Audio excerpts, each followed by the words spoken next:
Oy.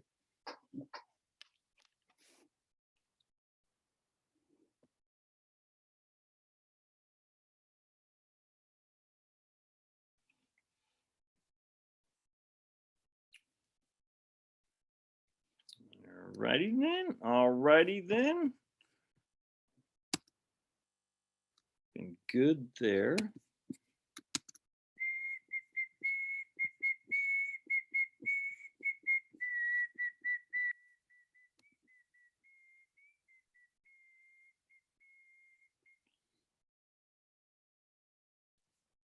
All right. Click on that guy. Click on that guy.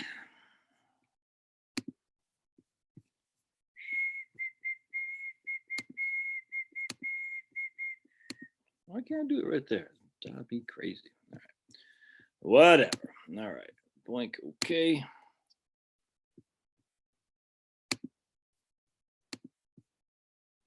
All right.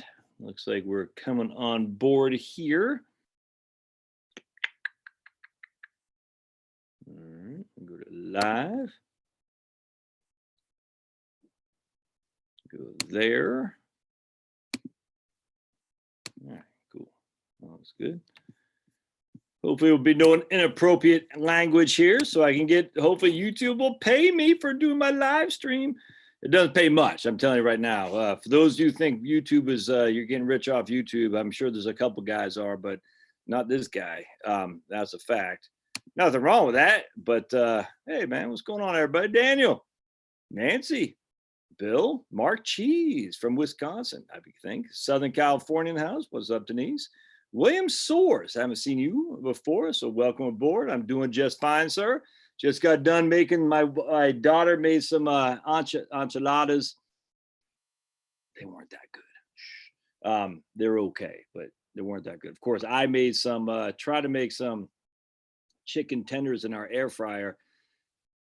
Not that good either. That's the first time I ever used the air fryer, and it won't be the last. Let's just put it that way. Dana, que paso from Maine. Rob from Worcester. James Chamberlain, what's going on? Vic, howdy from New York. Jeff, right on. Kevin, Hunter in Phoenix today, just kind of warm for us locals. Right on, man. Southern Florida's in the house. Charlie's Angel is here. Right on, right on. Nathaniel, Tex, Theo, Old Cochran, Georgia. As my man Starling from Hawaii has sent me a video today. It was pretty interesting about the. Let me see if I probably won't find it now. It's about the Northwest Passage trading line opening up that really took a lot of the, or is going to take potentially a lot of the impact off the Panama Canal. And I guess Canada owns the rights or something like that to it. It's interesting. And this guy, I thought it's kind of funny because one of the biggest reasons we have CO2 is transportation, shipping products, without question. Shipping products via ship and or airplane, but you can only fit so much on an airplane. So most products got to be shipped via boat or ship, as they say in the Navy. They say boat or Navy, or I can't remember, but by boat, I think. And anyway, so it has to go all the way down through the Panama Canal and come all the way around. And it's just interesting because the minute that this guy was talking about the ice melting in the northern part of the globe, which is opening up this trading lines, I said, isn't that interesting? Because that's going to mean less oil, less fossil fuels being burnt, and less time spent moving product from point A to point B. So what global warming, what does it not do? What does it not do? Global warming melts the ice caps, meaning trade can commence a whole lot easier, which will reduce CO2. It's just funny. This guy kind of made a quick point about that. I just chuckled. I said, man, it's just the idea that there's anything in a vacuum. It all flows. Just everything flows together. There's nothing in a vacuum. I just thought that was kind of funny because I love dinging the global warming alarmists as if this is the first time we've ever had global warming. I love it. I just think it's funny. The whole point about that was just my man Kevin from Phoenix saying it's 100 degrees. Man, I think today it was pretty hot here too. I was out cutting some wood and I was sweating like a freaking pig, man.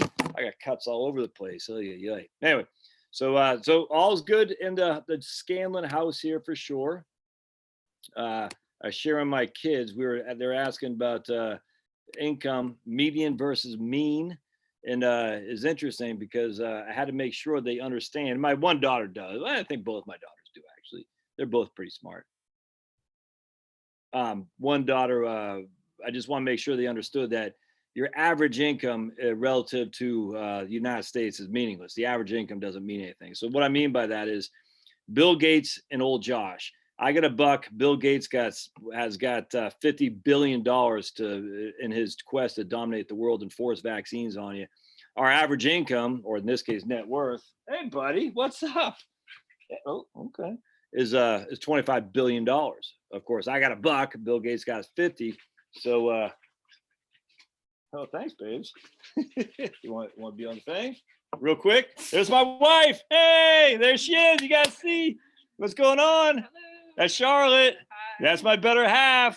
Oh man, thanks for being here. Oh, geez, I love her. First time ever. Oh, you guys just saw my wife. Oh man. There you go, Pablo. Pablo's got a new toy. You guys just saw her. Do you guys see that? That's my wife, man. I never thought I'd get Charlotte on the camera, but man, she is so pretty. How could you not put her on the camera when she's that pretty? You got to put her on the camera, that's for sure. Sam in the house, Jason, right on, the star of the show, right on, Mike. Deke from Delray, Alexandria, Virginia, right on, man. I've been at Delray. I used to live up that way for sure, Deke, absolutely. Or over by Jack Taylor Toyota, as a matter of fact. I literally lived the house next door to Jack Taylor Toyota. It's we used to go down to the Delray Tavern, I think is what it's called, Delray Tavern, and I enjoyed it immensely. I love that area. I love it. They don't like my kind up there, but I enjoyed it immensely for sure. I thought it was a fantastic area. I love Alexandria. It's just yeah. All right, so let's I want to go into a couple of things here for sure. And the first thing, I've been meaning to do this. Well, actually tell you, I got two things going on here. What's the first I want to start with?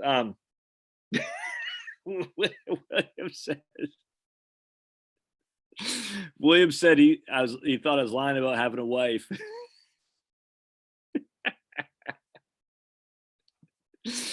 That's funny. That's a good one, man. Geez Louise. All right, so let's start. Okay, good. We got it. What do I think of the FIRE movement? Hey, my wife's getting some people saying hello. Oh man, I tell you, I know some of y'all had hard marriages and rough times. I love being married. I mean, I love being married to the woman I'm married to. Really, why she stuck with me all these years, I don't know. But man, I am grateful. And I know some of you guys bad marriages. I know some men get abused just as much as women, if not more than women get abused. I get that. I know that in divorce proceedings, men can get screwed, especially when it comes to custody. This is not even debatable. We know for a fact men get screwed, but that still, marriage in of itself is an institution that should always be respected and always be valued. And I just, especially for a man. I mean, I just think for a man, they need that. At least me. I mean, I just speak for myself. I needed that calming presence, that rock that I could go back to when my what have men got? Testosterone, and women got whatever the things that men got. When I get too much testosterone, you know what I'm saying? You need a calming influence, which what my wife is and was. I just, man, oh, thank you, Lord. Oof. And how close we were, this close for it not to happen. Oof. Yeah. Her brother-in-law just happened to be late to pick her up at her apartment from George Mason in Fairfax, Virginia, to take her to go get a U-Haul. Hey, Marie. Her brother-in-law just happened to be late because of that in Charlotte, and I was 2 sheets to the wind, if you know what I'm saying, the night before. So I woke up late, and I knew she was not happy that I told her I quit drinking. I hadn't. And this is 96. And long story short, I tried calling her. Estrogen, yeah, right on. And I tried to call her, and she didn't answer the phone because she said, "Look, I don't want to hang out with a drunk lush anymore. I'm sick of it." And so I'll never forget, I tried calling her like 1,000 times, like before she was getting ready to move up to Boston. So she was going to move up to Boston and get her U-Haul truck, and the U-Haul closed at like 1 or something like that. And she's waiting on her brother-in-law to take her down there for her to get her U-Haul truck, and he was running late or something like that. So finally she called me, said, "Look," and I could tell she's like, "This isn't I don't have anyone else to call. I need a ride to the U-Haul truck. Can you take me?" And man, if her brother-in-law had been there on time, I don't think we would have ever spoken again. I really don't. So anyway, it's oof, and we've been together for freaking since I mean since '97, married since '99, and 4 kids and a fifth with Pablo. All right, so what do I think about the fire movement? I like it. I'm a huge fan. I find the but so it's a good question. Yeah, I find a lot of these people they think financial planning is less than what it truly is. And I don't mean it like I find there's two groups of people. Some get it and some don't. And some get it to the extent that they're doing good work in fire and on the bogleheads and all that stuff by talking about everything that goes along with like Roth conversions, the ACA credits. I mean, that's something that was new to me, actually. That was good. I learned that from some of you guys here. And I love it. But I find other people are just, they think financial planning is all around investments. And it seems to me that a lot of the fire people, um, they, especially the younger ones, and this is just my own thoughts, doesn't mean it's right, just as the way I see it, are too, arrogant is not the right word. They don't recognize the how big of a issue financial planning is, if that makes sense. And my concern is when people hear the 4% rule and they use that, they attribute that as if it's God's spoken word, as if there's literally science behind it. There's no science behind the 4% rule. There's no science behind investing. It just is such a freaking silly argument. It drives me crazy. There is no science behind there's no evidence-based investing. That's just, oh, I hate that too. And that comes from DFA, Dimensional Fund Advisors, run by what the hell guy, the friggin' DFA from the guys French and Fama. You can't. There's no evidence-based investing, and yet so some people latch onto that as if this is like gravity. It's just not. It's silly to even just consider that. So my concern with fire is that I worry that people either think it's too easy, just I'm going to follow a 4% rule and blah, blah, blah. Or they think it's too hard that they can't retire because they're only following 4%, if that makes sense. And so that's my thing. Anytime I hear financial planners from second careers and stuff like that, that worries me a little bit. Not going to lie to you. It's no different. And, I get some people say, for me, you're not a climate scientist. How dare you comment on climate change? You're not a doc. How dare you comment on vaccines and stuff?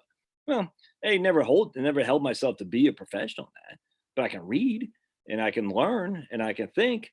It's no different than a freaking engineer who's going on bogleheads and talk about financial planning. It's the same thing.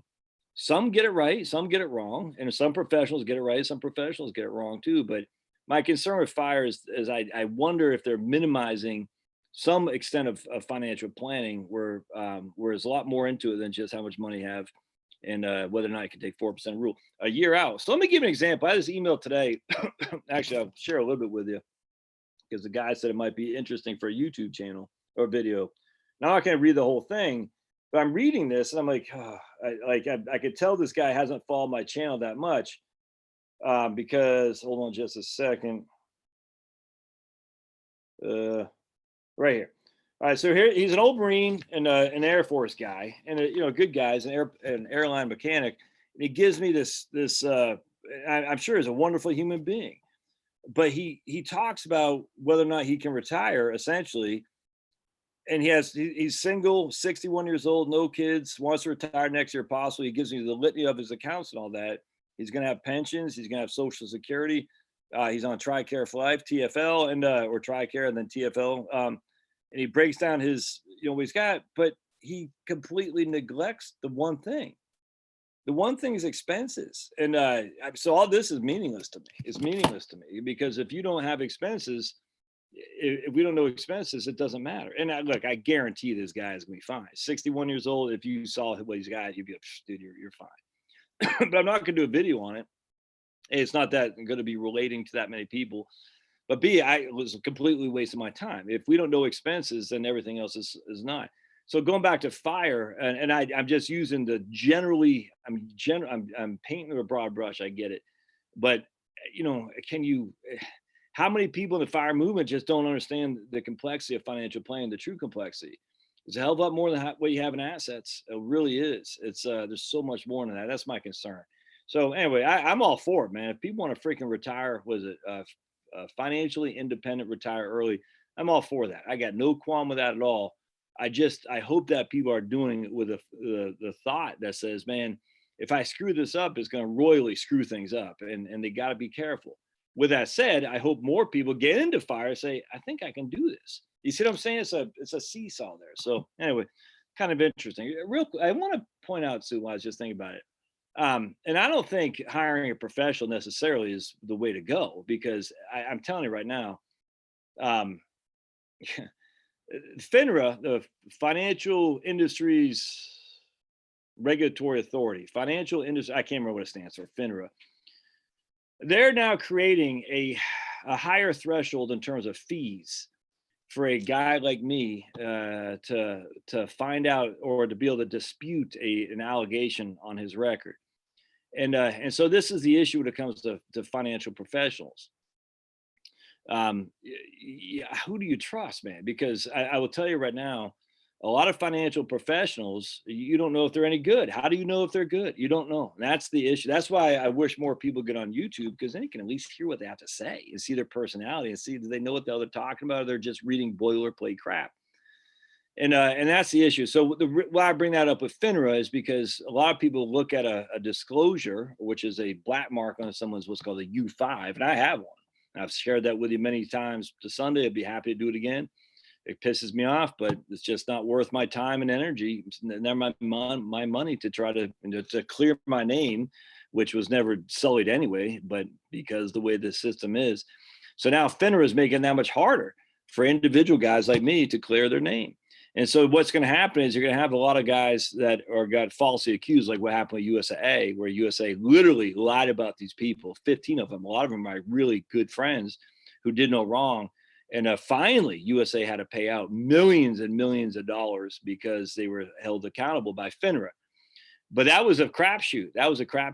They got lucky. The people got lucky because USA is so damn incompetent that that's how insanely incompetent they were. And there's 15 people bringing the same case essentially. So I don't know what a class action is, but because it was so significant, it would be hard to overlook the absolute incompetence and evil doings that USA was doing to these people. But for me, it's just one guy fighting the machine, and USA settled with the guy who complained, and I was the one holding the wet bag. So now FINRA is going to hold a higher standard with more money out of my pocket, potentially to get a chance to challenge it. And if I get a chance, FINRA is dominated by industry insiders. So the point is, who do you know? I don't know. I don't know the answer to those questions. I don't know if someone's good or bad.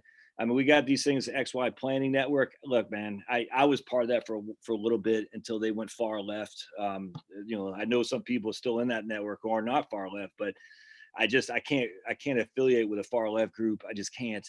And a lot of those guys are young idealists, and a young idealist isn't, that might be great for a 35-year-old guy, with making $100,000, just wondering how to invest, but that's not good financial planning necessarily. So I don't. XY Planning Network, I like what their methodology is in terms of fee structure, but that doesn't impress me at all.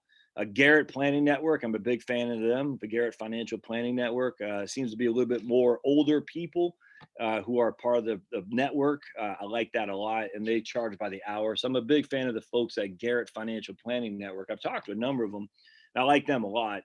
Just older group, more seasoned, if that makes sense. And I'm a fan of that. The problem is they're so freaking busy that's hard to get an appointment with them. So I don't like the big firms, and nothing wrong with Vanguard, Schwab. I mean, I talk about Schwab a lot. Nothing wrong with those guys, but at the end of the day, they have to do what the big firms say. It's just all there is to it. And what happened to me and a lot of my cohorts at USAA, we did what the big firm said, and the big firm then turned around and, you know, pulled the rug out from under you, and then turned around and accused you of doing bad. This did not happen to me, but they turned around and accused these 15 people of doing exactly what the big firm told them to do. And that's not right. And so, I mean, I don't know. So if the big firm says jump, you know, if you're working there and you want to keep your job, you say how high, even if you know it's bad. So it's a challenge, man. That's why I think learning this on your own is good. But don't minimize it by thinking financial planning is all about investments, because it's just not. I'm telling you, the number one issue is expenditures. So you think about like an income statement. You got income, you got outflows, income, outflows, income, outflows. You got to understand both. And what everyone focuses on when it comes to retirement planning is the income. You really got to focus on the outflows. So just going back, I'm going to share with something. I didn't think I'd do this, but now I'm thinking about it. I'm going to share with you my retirement planning school here, because it's all right. Hold on a sec. Let me. Oops. What do I got to do here? Share screen right there. So we're going to share with you my retirement planning school, which is where, I mean, you know, look, I get paid for this. I charge $250 for this. I'll probably raise that when the stupid crisis is over, which freaking ticks me off. But anyway, be it as it may, it's $250, completely 100% money back guarantee. You can see the course curriculum here. I mean, I got the preview here, right there. I'm pointing at you.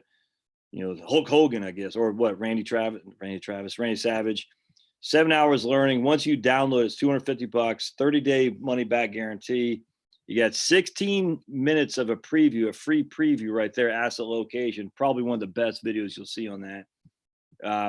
Two-step processing to understand your taxes and retirement is another free one. No rules of thumb. So you got 4 free videos, almost not quite an hour, 12. That's 20, 36. Yeah, probably about 40 minutes of free stuff. Just, I mean, right there. So look at this, and you see all the freaking stuff I got on there.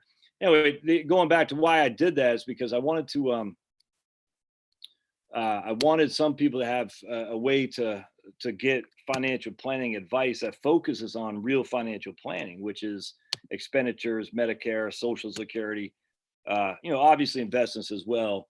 But it's important. Sam, how you joined? Is there just a join now thing right on there?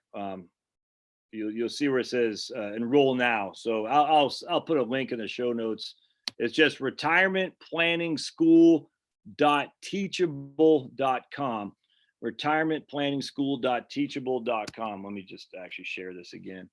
And I mean, I've had one lady ask for a refund, and that was fine. She was actually apologetic about it.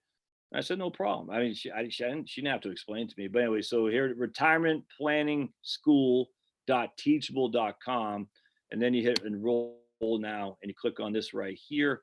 It'll take you to the checkout. Oh, no, it did not. That's not good. What's that about? Okay, so I gotta update that. That's weird. That's not good. Click here to get started. It better work. Okay, there you go. So I got to take that button out for enroll now. All right, so click here to get started. Well, I'm glad I did that. That's embarrassing doing live, but I'm glad I did that because that's bad. Dead links are the bane of my existence. All right, so anyway, then you do that. I don't solicit you. I don't do anything. I mean, I don't answer any questions, just FYI. So you're on your own in that regard. But I like it, and a lot of people seem to have liked it, because I've had, a lot of people signed up for it last year when I started it. And like I said, I only had that one refund, and that was for a lady who was apologetic. And I can't remember her story. And I literally could care less. No, you got it, man. I told you 30-day money back guarantee. My man, John, did have some good things to say about Jazz Wealth. Yes, sir. Dustin Tibbetts, I went down to his place down there in Seminole, Florida. And we did a live stream going on almost a year ago now. And that was a lot of fun. Dustin's a good guy. He's a good guy. That's all there is to it. I like him. I trust him implicitly. I've sent a bunch of people to Dustin. I don't know if they end up signing up. I don't know. Dustin doesn't report back to me. He does. I mean, I probably haven't spoken to Dustin in 6 months, but I like him. He's trustworthy. His fees are very reasonable for sure. And I like the work he's doing. And he wants to educate you as well, which I like, not just be, like, I know everything. Just give me your money and shut up. I like Dustin. In fact, Dustin's the reason I'm doing this, because I watched his videos. I said, man, I love the way this guy's doing it. I liked it. And so, don't forget my man, Jason Proctor over at Fighting Words Financial. I know Jason from USA. I don't know what he's like in terms of being a professional financial planner. I just don't know. But Fighting Words Financial, that's his YouTube channel. And the reason he said Fighting Words, because he, like me, got pretty pissed off at the business, saying, what the hell's going on, man? You steering people. This is not good. There's got to be a great awakening for financial planning advice. And Jason over there at Fighting Words Financial Planning is Fighting Words Financial. At least that's his YouTube channel. I don't know I don't know how he takes class. I don't know, but I like him. Sometimes he shows up on these live streams. Just whistle, Xavier, and I can do like this too, like that. I can do it loud if I want. That took a lot of practice. All right, so let's see what else we got. All right. Any estimates on how bad the percentage hit on Social Security will be for those? So my man Dana from Maine, who's got to be cool if he's from Maine, says, any estimates? Yeah, I mean, what's my man Andrew Biggs said between 9 and 13% is what he's saying, Dana. We'll see. But his estimates were based on like Brian Westbury from First Trust Portfolios. They're both these guys are PhD economists, right? So at least they have some sense of modeling. Doesn't mean it's gonna be right. It just means at least it's not some guy picking it out of the air. They think so. What Brian was saying initially was a 3% GDP decline in Q1, followed by, I think he said, a 20% GDP decline in Q2. That's since been changed. We got numbers, and the preliminary numbers for GDP Q1 was down 4.8%. And then Brian thinks, and so isn't Andrew Biggs, about a 30% Q2 GDP decline. So we're talking boink and then boink. Now, both Brian and Andrew Biggs think it's going to level off in Q3 and then a 15% increase in Q4. So just for basic numbers here, we take we'll just say -5 plus -30 plus 0 plus 15. That's a 20% decline in GDP. Never before have we seen that. And so that's based on what they think, with a 5-30 flat up 15. I'm not so sure about that up 15 thing, man. I mean, remember, the consumers account for 70% of economic activity in the United States, with the velocity of money, with all this stuff. You got 30 freaking million people without work. 30 million people. I was watching this guy's YouTube video today on how to make sourdough bread, and they're having shortages of flour in the UK. I don't know if that's still true, because that was a few weeks ago, but shortages of flour. Now, obviously, we're worried about shortages of meat products. Who knows? But I mean, how do you?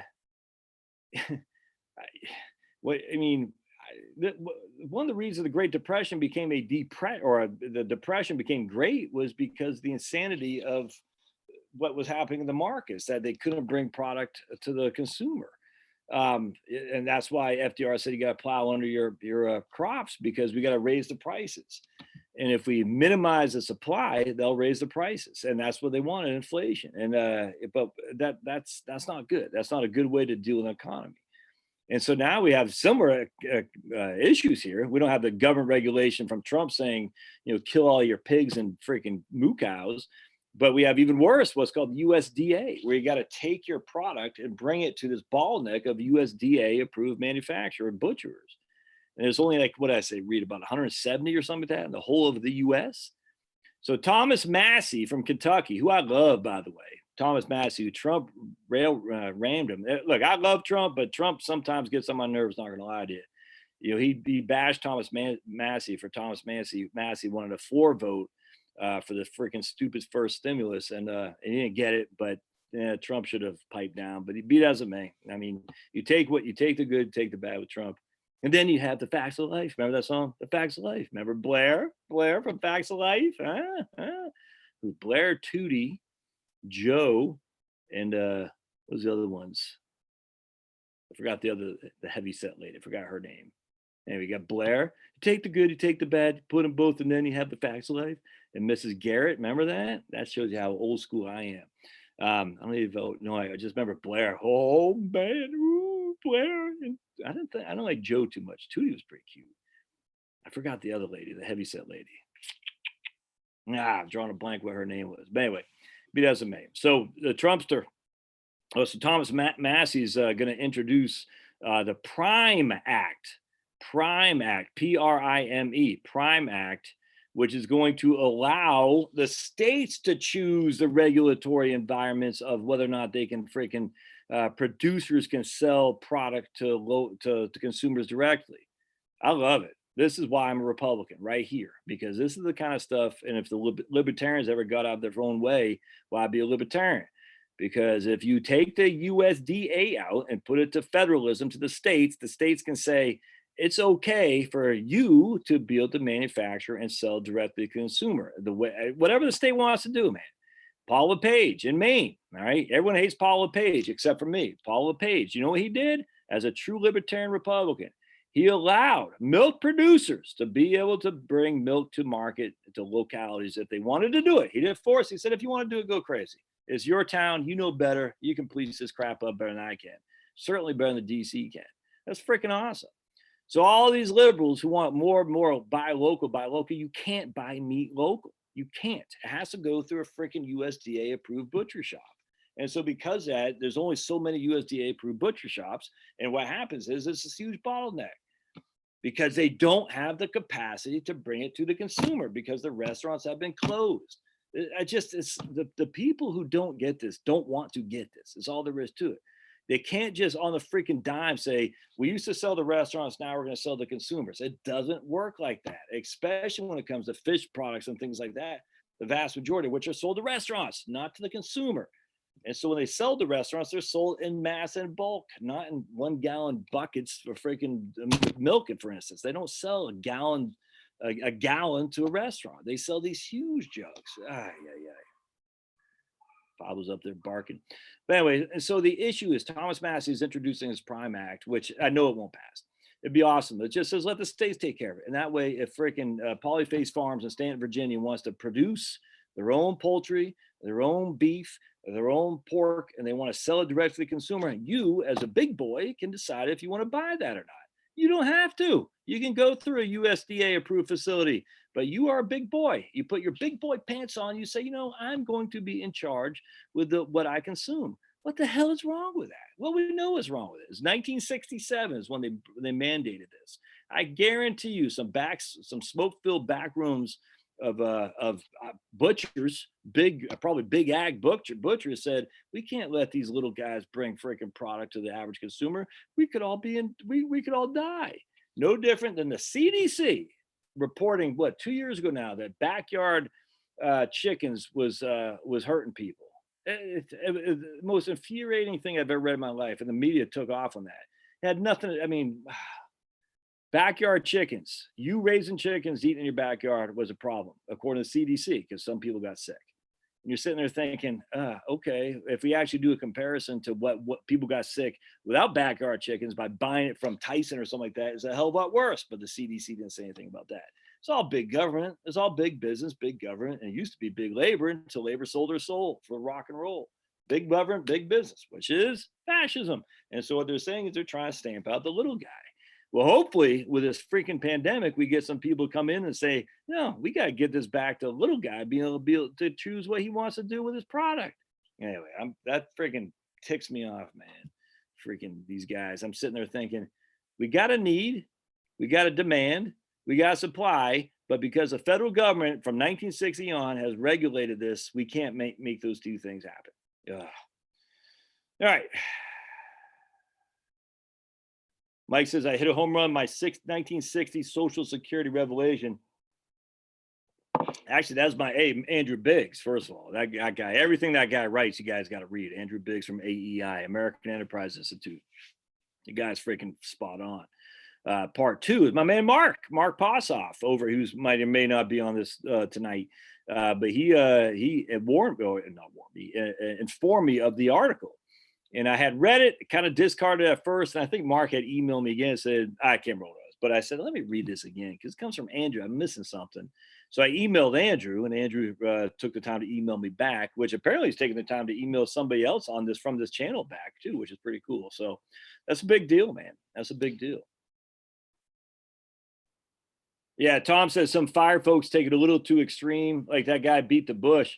I like the guy. I forgot that guy's name, but I mean Francis. I think. I just at the end of the day, it's okay to splurge a little bit. I'm not saying he does. I'm not saying that, but some of these guys like, look at me, I'm living off 20,000 a year. That's freaking awesome. It's awesome. But I mean, it's not. I don't know. I'm never going to be that anal about my expenditures. Of course, Francis was an engineer, so that shouldn't shock you. They follows this methodology of cash flows in, cash flows out. I'm just not. I don't have the patience for that, frankly. Hell, I hardly have the patience to follow directions on making air fried chicken strips. Just ask my wife. Did you follow the directions? Kinda.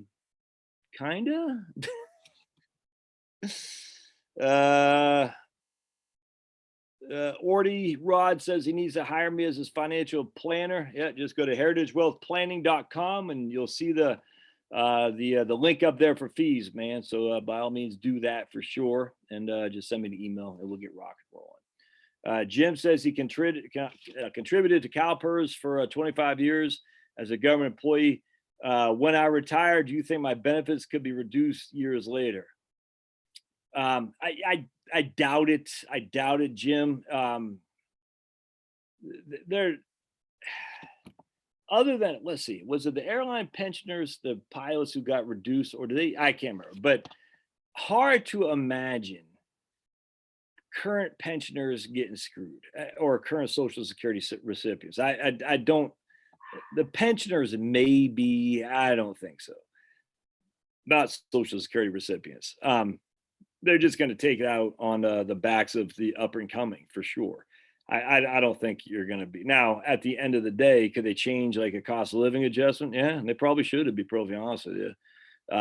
If you got a guarantee, was it, I think New York State or something like that, it was like 6, 7, something like that. That's not sustainable. But I mean, like I think New Jersey, Christie got rid of the cost of living adjustment for a certain group of people. I can't remember. It's so far behind me now. But anyway, I think getting rid of some things, yeah, it makes sense, for the upper income people. You know what I'm saying? Like they had a guy in California, he was just some guy making like $433,000 a year as a pension, something like that.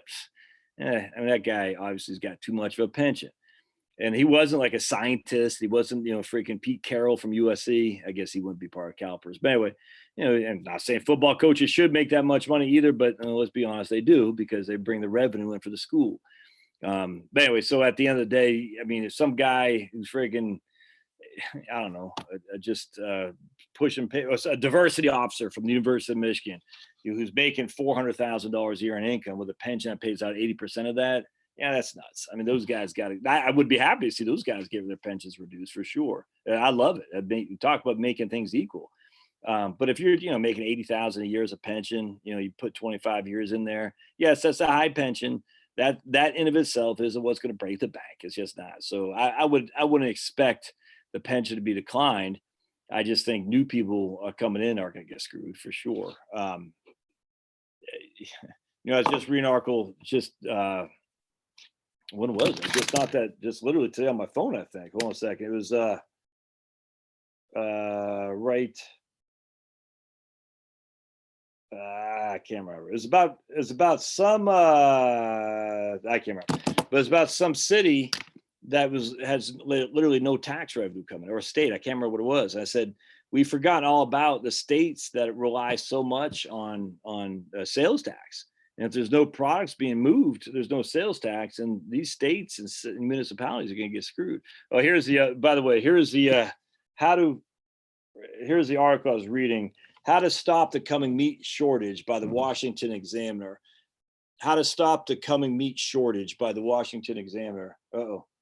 My daughter just texted while I was doing that. That was, thankfully she didn't say, Dad, no, you're the worst. But anyway, and that's where I talk about the Thomas Massey Prime Act for sure. I'm good. Trump's was on right now. Oh, he's on Fox, right? Warren Buffett spoke for 4.5 hours. Oh, must be just about questions. And Warren Buffett ain't a spring chicken by any stretch. Talk about planning as you age. We need to have a plan or understanding in place before we age and our minds slow down. Or how do you set it up for your spouse when you're gone and they are 90? All right, so you're dead, Rick. Miss Rick is still around, but she's 90 years old, so maybe her facilities are lessened. Well, there's a lot to that question. There's no, how do you set it up? I mean, in terms of income coming out, yeah, it's more to this than I'd want to just kind of venture to say. The first thing we got to make sure is that she has your estate affairs in order for sure. And I don't mean just dying. I mean, making sure you have joint tenants of rights of survivorship, making sure you have beneficiary designations, just making sure that she knows how to log into your checking account, making sure if you don't have kids, that someone else, an uncle, a nephew, something like that, can come in and assist. If you have a living trust, making sure that the successor trustee is still up to snuff, because the successor trustee is someone who can come in if your wife is not doing well to take over the trust. If your wife's got to acknowledge that, but there's a lot going on there. I'll just share an example. These folks in South Carolina, husband was I want to say Korean War vet in the Marine Corps, good guy, and he was a nice guy, but he was, since the time I was working with him, you could see him just decline. Sometimes he'd call, nicest guy could be, literally freaking an hour later he'd call screaming bloody murder, and then he'd call the next day, nicest guy, and you're like, dude, what's happening here? And you knew it was getting bad. So I talked to his wife, because he had called one time wanting to make a trade on one of his accounts, which is going to kill him tax wise. I'm not going to say his name, but I said, okay, yeah, let me look into that and get back to you, because I knew his mind wasn't there, and I couldn't make that I knew if I made that transaction, it would kill him. So I called the wife, and it's an individual account. It wasn't a joint account. It's an individual account. I said, man, look, he has the right to do this. I just want you to know that if he does, you are also on the tax log here, and you're going to have to pay a significant amount of capital gains tax. And I said, especially, if he were to die sooner rather than later, a lot of that, half of it will be transferred to you with a step up in basis. I said, any thoughts? Anyway, long story short, we danced around that, and he had forgotten about making that trade, thankfully, because it was a huge tax hit. And I don't know what the bee in his bonnet was that made him want to trade on that. I just don't know, but it wasn't good. To be honest, if memory serves, I think he was getting a little bit nervous that he was thinking his wife was trying to steal money from him, which was sad because they had been married for a long time. And he just, he was losing it. There's no other way around that. So anyway, long story short, we were able to work to get the account in a trust, a living trust, with him and the wife as co-trustees. And this was hard. I'll never forget this. We got an attorney on board, and I remember having joint calls, and this is a woman attorney. These folks are in South Carolina, and it was a challenge. And the wife would call me sometimes in tears that her husband was doing the accusations again. And sometimes he's like, yeah, that makes sense. And just it depended on the day he caught her, sad, or she caught him. Ultimately, we were able to get in a living trust with them as co-trustees. All right. Now the wife was not a spring chicken either. Right. So, she didn't have any issues at that point, but she was worried. What happens if this happens to me? And so we had I don't think they did have children, but if memory serves, one child was not in a good place financially. Another child was not in a good place mentally. So I can't remember. I remember I can't remember, but we had to dig through their names to find out who could be a good successor trustee. And then we came out, maybe her sister or something like that, I forgot. But ultimately came on with a good successor trustee to manage the affairs if something were to happen to her. And that was a pretty good place to be, because we knew that he could not make a transaction without her agreeing to it. That's what the trust said. Now, I don't know if the attorney relayed that to him. I don't care. I don't care to know. All I know is we got the living trust back that he had signed. It is notarized. So it was his signature. I don't know his state of mind. I don't know. Don't care. We got it. We approved it, and we put that in the trust. So if he were to call in with a freaking crazy a sale or something like that, it would have to be approved by her as well. And that was a good place to be. And then if something were to happen to her, then it would go automatically to the successor trustee to manage on her behalf. That's the thing you should do, Rick. Is you don't need it. Well, you, you need a durable power of attorney if you're not going to have a living trust. A durable power of attorney survives incapacity, which means it allows people to manage your financial affairs if you're incapacitated. And the first person that should be able to have that power would be your better half, Miss Rick, my wife, who you just saw. Well, maybe y'all, Charlotte was here. If you missed it, we'll go back in time, watch the first 5 minutes. My wife was on this video. And which is why I got a bunch of thumbs up, because I was like, yeah, Charlotte, come back again. We're sick of your husband. But anyway, so what happened is, if something happened to me financially, my wife has the power, not financially, something happened to me. Hell, she could literally go down right now to USA, soon to be Schwab, and take all my money out of my IRA and give to the pool boy if she wanted to. I mean, that's what a financial power, a durable power of attorney does. She could do that, but she could also, if I got incapacitated, like this, what I was just sharing with you, and I called to make a trade, that probably won't fly because they have a durable power of attorney. And if you put the powers on there correctly, or if you do it in a living trust, you're saying nothing can transpire without the authority of both spouses. And that's how you do it. So this guy was upset. He's like, my wife is trying to steal from me. And then, next day he didn't remember saying that. And then, so what you do is you position that. What we did is we say, look, Joe, Jane, I know you're worried about Jane trying to steal from you. So what we need to do is, in case she calls to try to make a trade to sell you some of your accounts and take your money, we need to put you as an authority that you have to approve of that.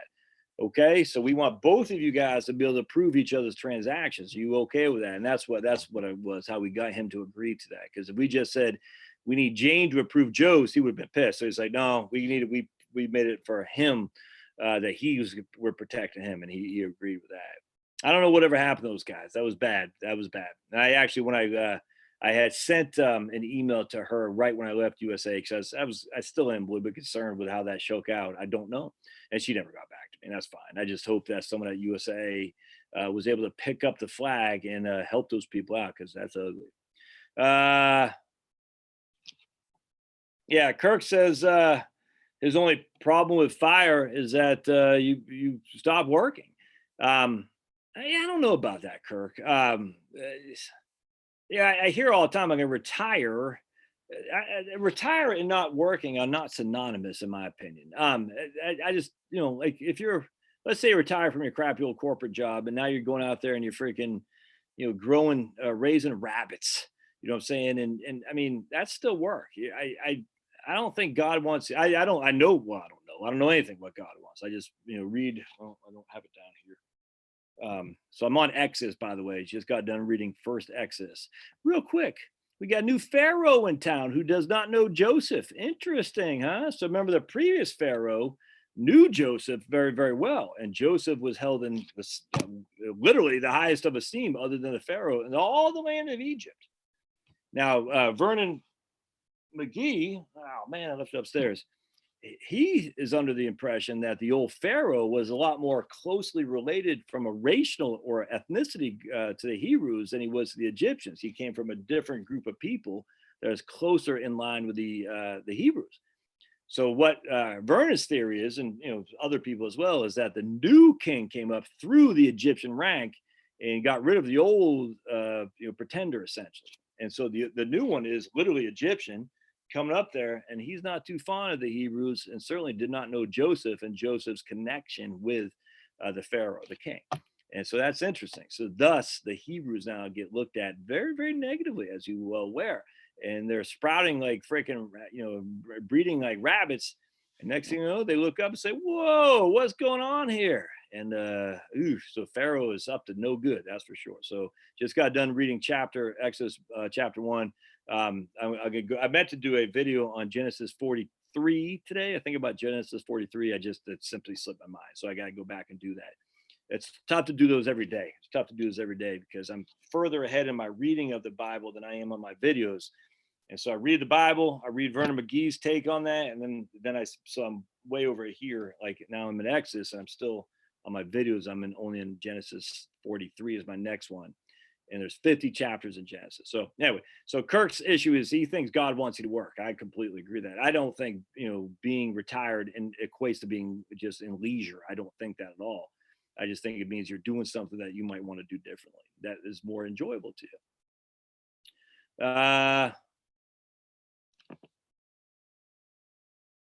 Yeah, right on. So my man asked about fires. There's literally zero incentive to have a client save less for a money manager. I completely agree. That's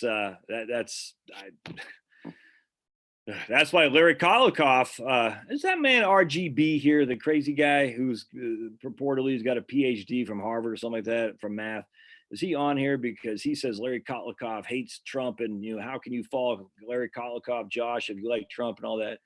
I said, dude, if all your academic skill set, why are you trolling me? It's just weird. But anyway, yeah, Kolikoff is always, he's a weird guy. He's a rabble rouser. I like that. I like his rabble rouser. He's a pester. A lot of the economics people don't like him. But what I liked about Kolikoff is he's straight. He doesn't BS you.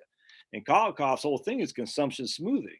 That we've encouraged people to save on the front end so they can live large on the back end. But in the interim, they're living like freaking in squalor on the front end because they're so worried about the stupid retirement crisis. So he says, no, we want a consumption smooth, level it out. So I'm a big fan. Mike says he must be part of the ICE movement because I'm going back to work after 2.5 years of retirement. What does ICE stand for? So financially independent, retire early. I'm not sure what ICE stands for. Hey, Dan, pulverizer. We want to travel, and that's not going to happen for at least a year. I feel like a good time to pad the nest egg. Right on, Rebecca.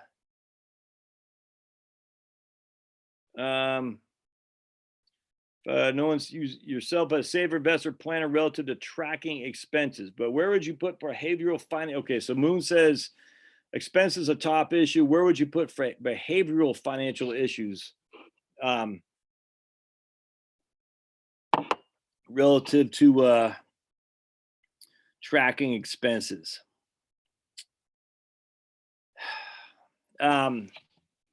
Yeah, where would I put that? Yeah, no one's gonna have a budget. We can admit that. But if you got 30 pairs of shoes, you probably got too many. I tend to, I tend to, what's the word I'm looking for? Squirrel. You know what I'm saying?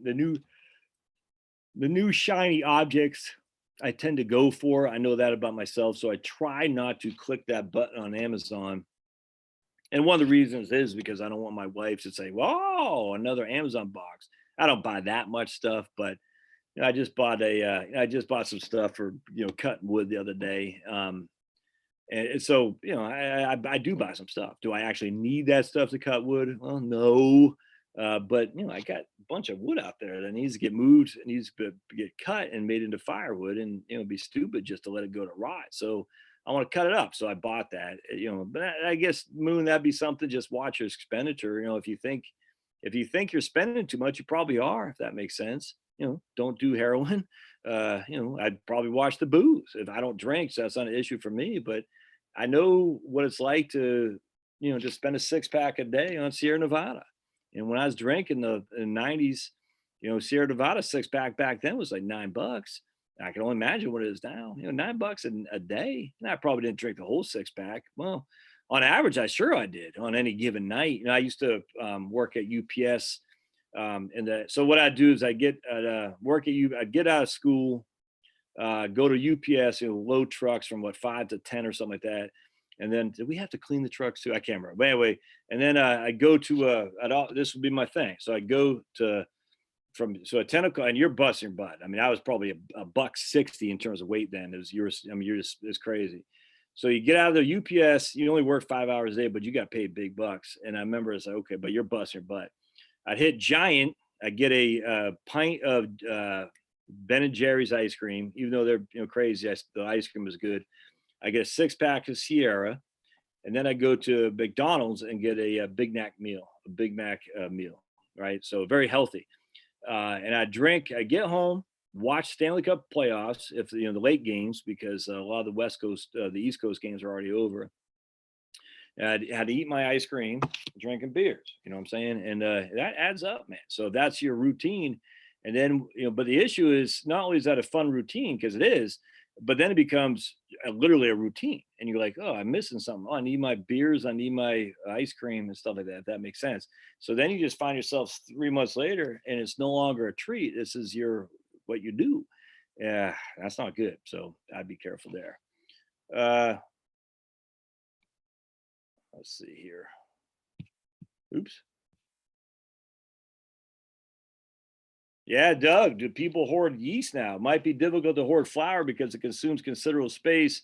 Mom used to have a huge bin of it. She made her own bread, though, no bread maker. Yeah, who's rambling? Me? Would you stop rambling? Oh boy.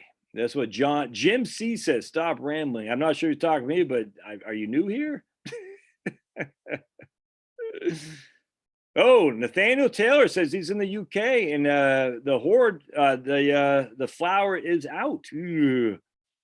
And Vinyl Earthlink in Connecticut says the flour's out. All right, so Jim, you gotta go, brother.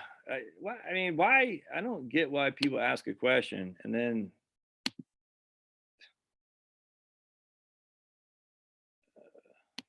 All right, why? Don't be here. Don't ask questions then, man. Jeez Louise. Anyway, so let's see.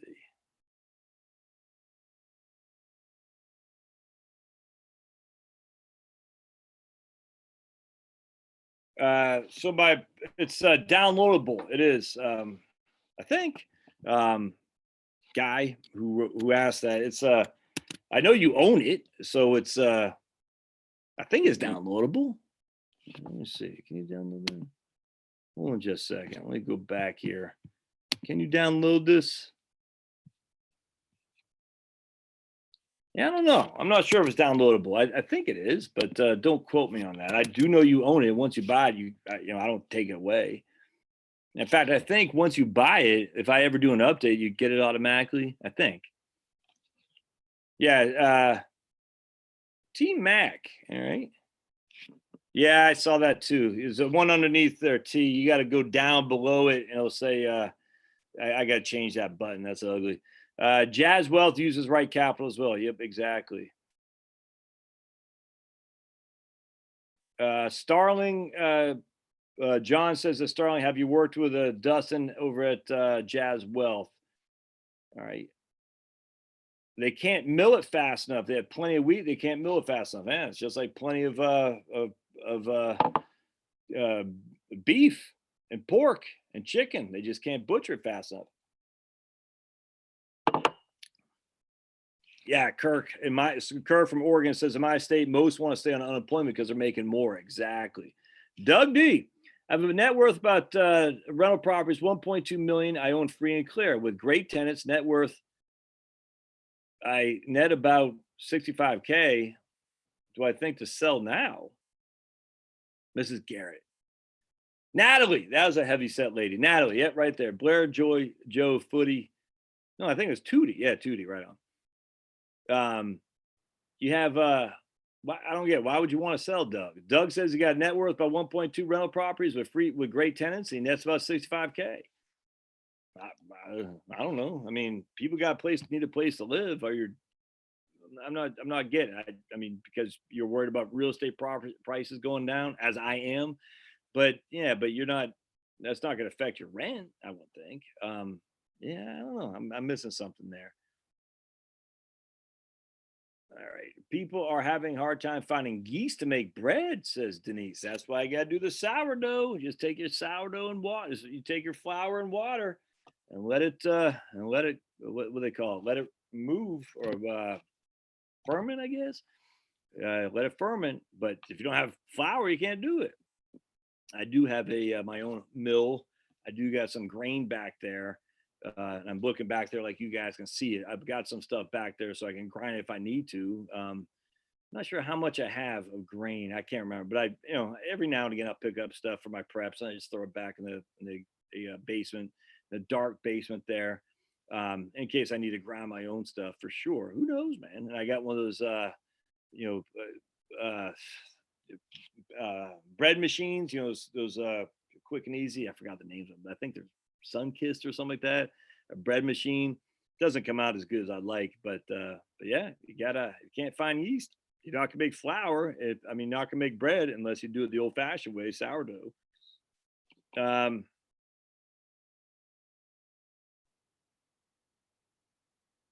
Mindy Cohn, right on. The people, yeah, right on. The people, yeah, right on. We already said that. John, check out the web. Yeah, John, just Jazz. Check out his YouTube channel, his website.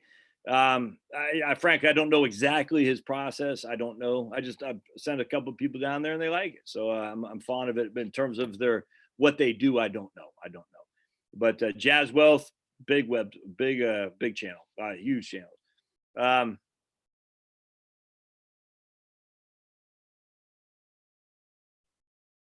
Deer moose, time to go hunting. There you go.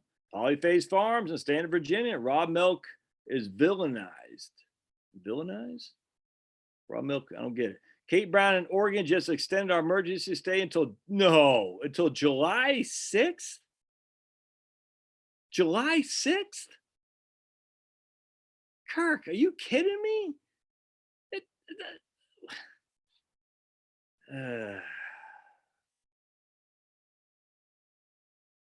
July 6th. Who was I listening to today? I was listening to somebody. I forgot who was. I think it's Sticks Hexhammer. He thinks that the reason the libs are doing this is, and not just Democrats, but the freaking Baker, Hogan. I don't know what Hogan's doing in Maryland, and whoever that guy's name is, Vermont Scott. But he thinks the reason the libs are pushing this out longer and longer is because they're wanting to see if the red states we drop like flies.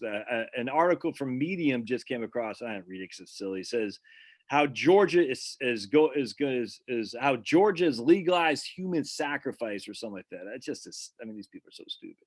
So it sticks to thought, but I think it's probably right. He's saying, look, the blue states are saying, well, the red states are going to take the lead on opening up. If things do go against them, well, here in the blue states, we'll show how prescient we were and everything, even though the blue state people were the ones. How dare Trump ban China travel from China? How dare Trump being a xenophobe? Nancy Pelosi, Mayor Bill Blasio, you know what I'm saying? All these freaking idiots saying, oh, come down to New York, come down, everybody. Now de Blasio, Pelosi, and these guys. If there weren't such thing as double standards, they would have no standards. But anyway, the issue is that Stix's theory is that they want to keep it closed. They're pushing out just to see if we drop like flies in the red states like Georgia. They can say, see, I told you those guys are evil, a human sacrifice. And yet they're the ones. The crazy thing is a lot of these blue states, they're the ones in a world of hurt when it comes to finances. If you're in Illinois and you're going to lock down the state, even though the governor's wife was able to go to Florida, right? That's what I heard. So the governor's wife was able to go to Florida, but how dare you leave your house? And then when asked about it, he said basically, yeah, just a freaking scumbag, man. No other way around that. The governor's wife goes to Florida, apparently. He's chastising everyone. Who knows what he's going to do. Threat the law, I guess, to stay at home. He gets asked about it. He goes, that's nothing to do with this. Yeah, it really does. It really does, dude. He made such a sanctimonious appeal. Don't bring my family in this. But anyway, so the issue would be that if you're in a state of Illinois and you are in a world of hurt as it is, keeping your commerce out until a place like July 6th in Oregon, that's suicidal, which in some ways kind of cracks me up because, like, well, you reap what you sow, brother. I mean, we're not going to bail you. There ain't no money to bail you guys out. None, not any money to bail you out. So, you reap what you sow. I mean, it's insane. July 6th. It's based on science. Science.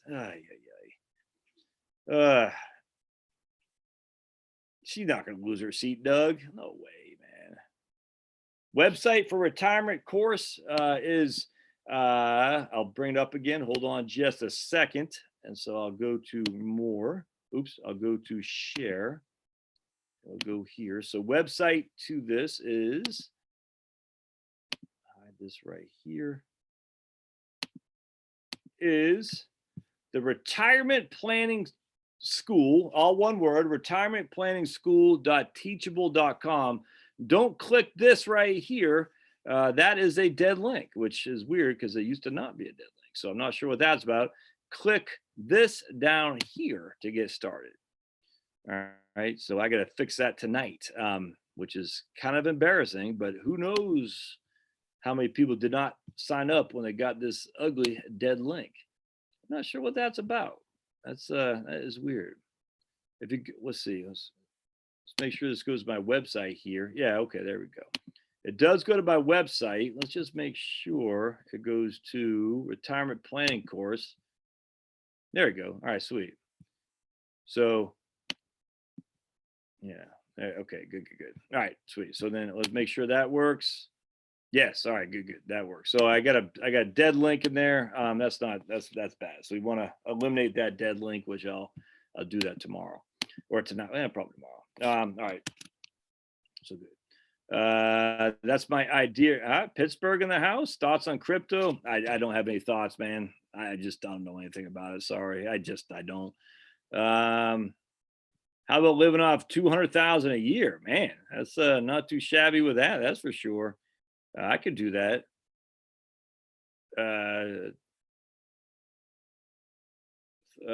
Pittsburgh, that's my idea of retirement. I like your thinking. 200,000 a year. Yeah, right on. What do you feel is safer bet in this current climate and policy long term? Should there be a financial crisis between VFIIX, Ginnie Mae, or total bond? I like Ginnie Mae. White shoes. White shoes. Yeah, right on. You gotta love my white shoes. All right, so white shoes. Flossie Carter. Oh my goodness, white shoes. I love that cat. Flossie Carter's white shoes is like my Pablo. Anyway, I just like Ginnie Mae without question. I think it's safer. I know the expense ratio is a little bit higher. I don't care.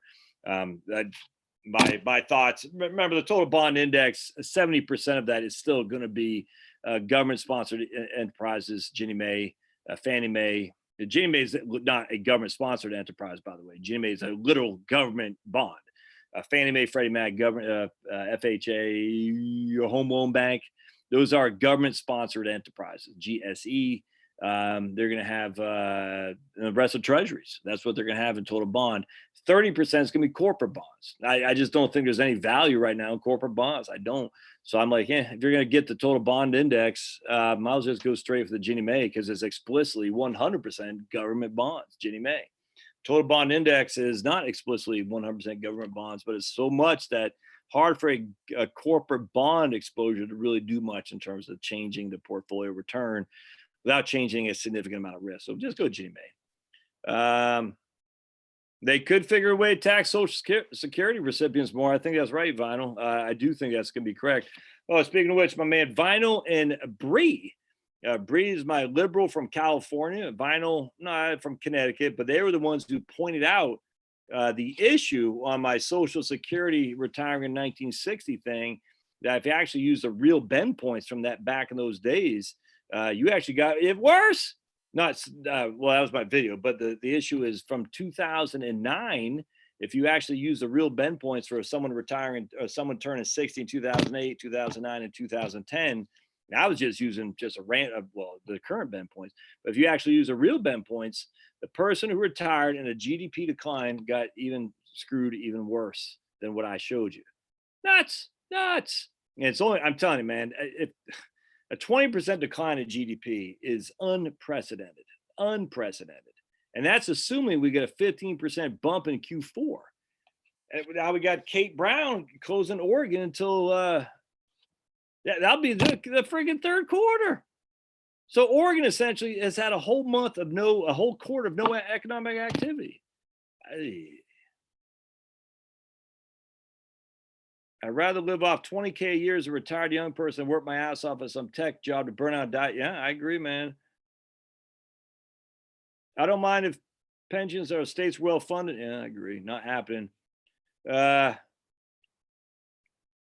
Steve in the house. Yeah, so my man Steve, Steve asked a question. Let me see if I have it on here, which I thought was pretty good. And yeah, see if I can't find that. I thought this is a pretty good question that Steve asked. And I'll make it's not gonna be too personal, I don't believe, but let's see here real quick. I might not be able to find it on the fly. Yeah, I don't think I'll be able to. Yeah, I don't have it.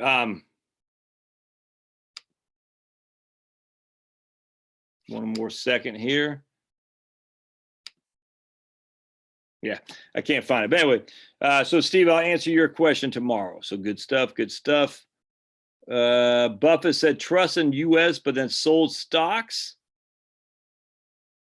Warren Buffett bought nothing in the crash, more to come. All right. Tom says he was almost burnt out at 56, retired last year, working as a systems admin. Eesh. A Windows system administrator, networking. We had some Red Hat, but I didn't have to support that. Eesh.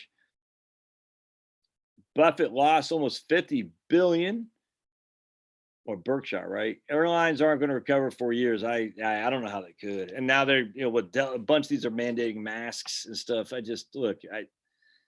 If I ever needed a reason not to fly, and I don't need much of a reason, but that's just another reason. I don't want to be told what to do, man. I mean, maybe it's the Scots Irish in me. I hate people telling me what to do. And I hate people telling me what to do because of mob mentality without science basis, where it's like, oh, it's science. No, it's not. No, it's not. It's not science basis. It's just not. And some stupid guy put on, like, here's a meme from Facebook. If a guy takes a leak in his pants, or he takes a leak out with his pants down, if he takes a leak in his pants, it doesn't get on you. If he takes a leak and he has his pants down, it gets on you. That's like, huh? That's the best you got? Crazy.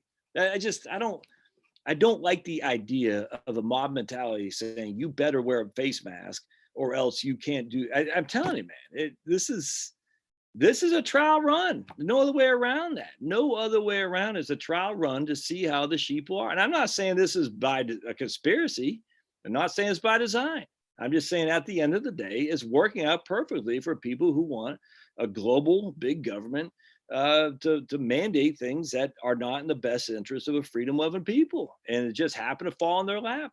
And I'm just sitting there thinking, if they can scare people this bad for this, what comes next? I mean, they couldn't do it on CO2. And now we know for a fact CO2 emissions are way down because there's hardly any shipping and no airplane traffic, which is great. You don't like CO2, you should be loving it. Well, the CO2, the doomsday of CO2, they couldn't make us scared like that not to fly, not to order Amazon, all that stuff. So they had to come up with another idea. And I'm not saying they did this. Like, I no clue. What I'm saying though is at the end of the day, you're like, hey, not so bad. CO2 is bad. We got too many people on Earth bad for an environment. This works out pretty good. So, I mean, they couldn't do it to scare people to death for global warming. So this is so they're seeing it work. They're saying, what's the next thing to scare people to death? Because people are not only scared to death, they're literally narking on their neighbors, which is insane. It's insane. The idea in America, and I got to tell you, for someone who's always supported the police, all right, and I've always also been sympathetic to Black folks with their run-in with the police that was that did not go well for them.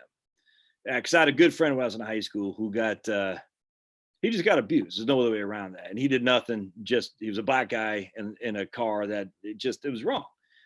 You try to give the benefit of the doubt, but now that you're starting to see the cops go on, and I don't know if y'all saw that in Wisconsin, this lady lived in a trailer. I guess because she lives in a trailer, the cops can abuse her. This is bad, man. And now I see it's not just the cops were doing what they're told to do. It's the attitude they have. And that really ticked me off. It wasn't, and I'm sympathetic, man, with the blacks who say it wasn't just the incessant harassing. It was the attitude that comes with it. And I'm very, very sympathetic in that regard because we're seeing it now. We're seeing it with cameras at phone cameras of the authorities just out of control. And again, not every cop is like that. The vast majority of cops are freaking salt of the earth, the best people in the world, without question. The vast majority of firemen, the vast majority of infantrymen, the vast majority of nurses. But it doesn't take much, man. And especially with the authority of the badge and the firearm and the ability to lock you away.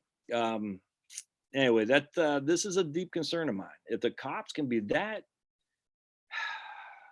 much of a sheep and follow the local sheriff's dictate, yeah, that's not good. And you can't rely on the sanity of the police and the sheriff's deputies and whatnot to maintain your freedom. You just can't. Because if you saw those people in Wisconsin and the way they treated this lady for having a play date with her daughter, with a neighbor, you would be anyway. I don't know. I don't know where this is going to go. I don't like it though. I can tell you that right now. But some people, they love to be an authority and they love to push people around. And unfortunately, some of those people happen to be in our police. Some of those people happen to be your neighbor, on your HOA. But normally you would think these people you laughed at and mocked. And unfortunately, it seems like that's not the case now. A lot of these people are being slapped on the back like, yeah, Karen, you told those guys, how dare they sit at a park without a mask on? Ain't good, man.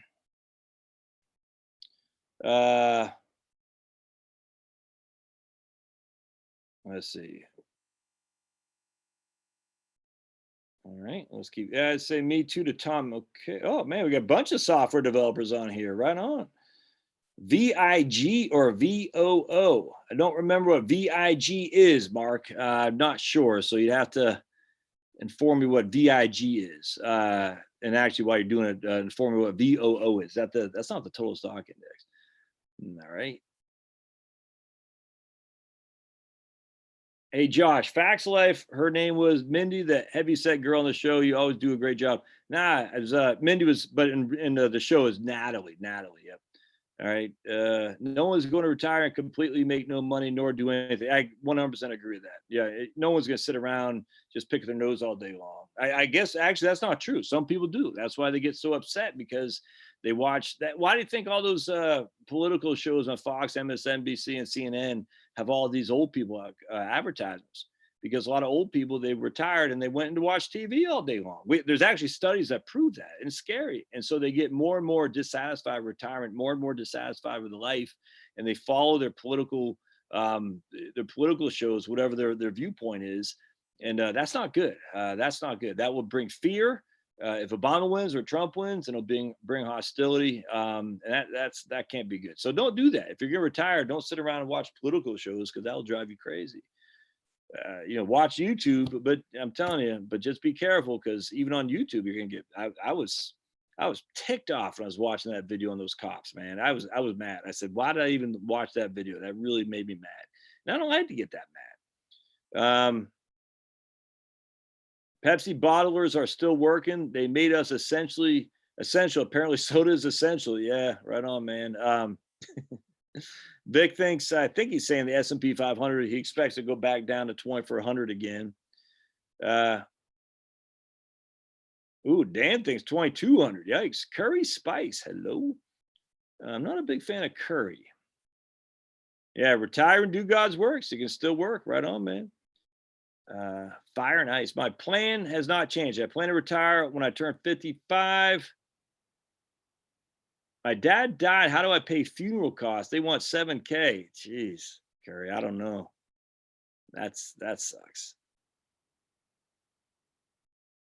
I mean, can you? I'm sorry to hear that. Ooh, put my mom's funeral expenses on my dad's credit card. There you go. That's a good one. I like that. I don't know how much it costs to cremate. I don't know. That's sad. All right. Pulverize Minneapolis, the police shoot and kill you for calling an apostle rape in your alley. Uh,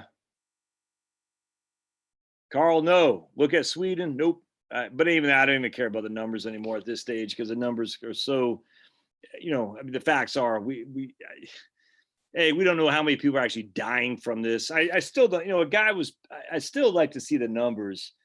What is the actual deaths due to flu in this time? I don't know. I've heard one guy on Powerline blog said all deaths of all causes have gone up.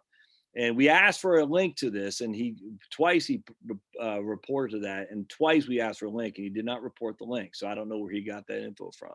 I don't know.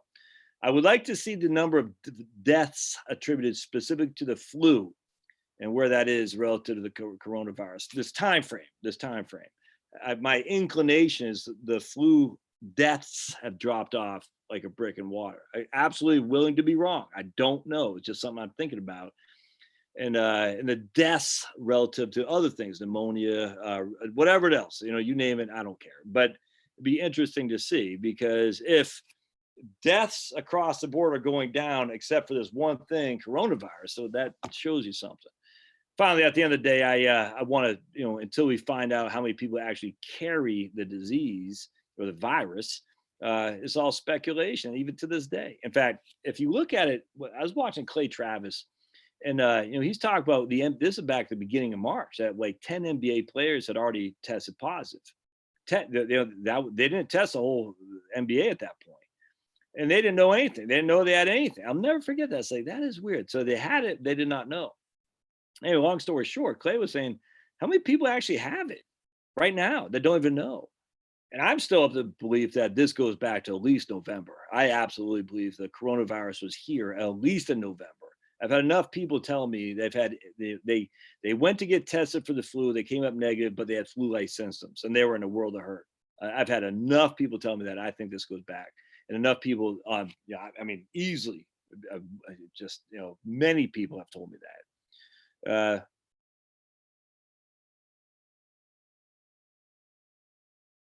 Sam, I can't tell what that icon is. Is that clapping or is that a head exploding? I can't tell.